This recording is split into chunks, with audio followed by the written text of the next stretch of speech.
শুভ সকাল। সকালে চলে আসলাম যশোর গাজী টিভি থেকে। আমার গ্রামের বাড়ি শাহপুর স্মৃতি মাধ্যমিক বিদ্যালয়, সিরাজউদ্দিন গাজী। এই স্কুলটির নাম আমার আব্বার নামে। এই স্কুলটা, এই স্কুলের ছাদের উপরে আমার ছোটো ভাই, এই যে হেডমাস্টার, ও গাছ লাগাইছে, এই যে পেয়ারা গাছ। তারপরে ওই সামনে আরও কিছু গাছ আছে দেখেন, এই যে ড্রাগন। এই গাছটিতে প্রচুর ড্রাগন হয়েছিল এই স্কুলের উপরে, এই ছাদের উপরে এই যে গাছ লাগানো হয়েছে।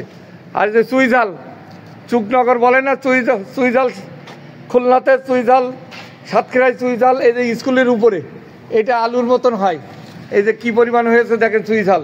এই যে ডাল কেটে এইগুলো দিলে ওই ঝালের মতন একই লাগে।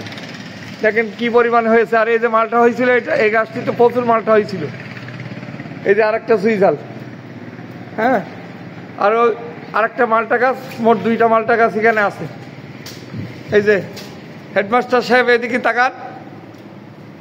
এই যে হেডমাস্টার বর্তমানে উপরে এই যে গাছ পরিচালনা করে, আর স্কুলে যেসব স্টাফরা আছে সবাই দেখাশোনা করেন। এবারেও 3টা টপ লাগানো আছে একই ছাদের ভিতরে। এই স্কুলটা অনেক বড় স্কুল, মডেল স্কুল। ছাদ অনেক বড়। এই যে এত বড় ছাদ, সম্পূর্ণটা যদি থাকতো অনেক গাছগাছালি লাগানো যেত। ওই যে এখানে সোলার ফিট করা আছে, 4টে সোলার মেশিনের ছাদে লাগানো আছে। আবার ওখানে এই যে রসুন লাগাইছে আবার টবের ভিতরে। হ্যাঁ, মনের ইচ্ছা থাকলে সব জায়গায় বাগান করা সম্ভব। স্কুলের এই যে গভর্নমেন্ট স্কুল, তার উপরে এই যে ছাদের উপরে এক টুকরো জায়গা থাকলেও সবাই ফেলায় রাখবেন না, ছাদে কিছু না কিছু গাছ লাগাবেন। প্রত্যেকটা মডেল স্কুলের উপরে যেসব গাছ লাগানো সম্ভব, আপনারা ইচ্ছা করলে অবশ্যই অনেক গাছ লাগাতে পারবেন।